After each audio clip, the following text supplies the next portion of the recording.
Well, the really useful thing about it, in my opinion, is not the amount of money that the government is making available. I mean, certainly that's money we're not going to refuse, and we can find a good use for that.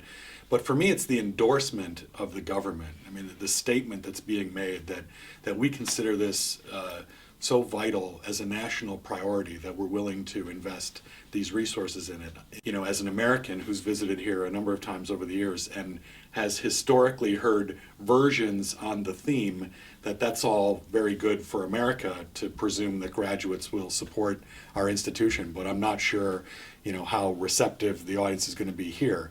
To have it now not just be an American encouraging, but to have the British government itself encouraging, I think makes a completely different statement. And in addition, it makes it a particularly good moment for people who haven't made a gift to consider making a gift, because there's the ticking clock of the matching challenge. And so, you know, I think it's what you make of it, right? And I think most of the institutions that I've come in contact with have appreciated the value of the opportunity, and so have been pretty thoughtful in terms of what they want to make of it.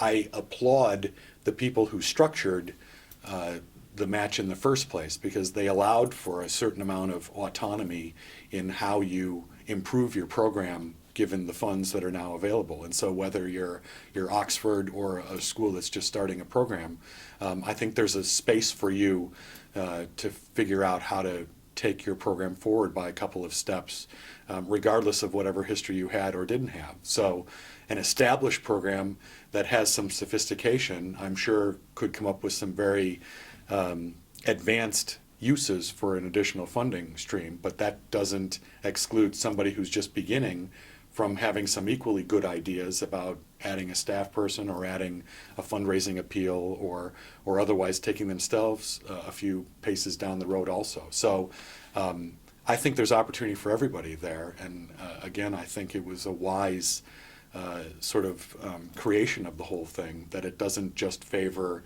the ones who already have the advantages, or isn't only about starting an advancement program. I mean, it had a lot of versatility in it, that however you choose to best improve your program, that's for you to decide. But you know, we're going to put the government's credibility behind it and hopefully raise all boats in the process. So I really, it all made sense to me when I heard about it.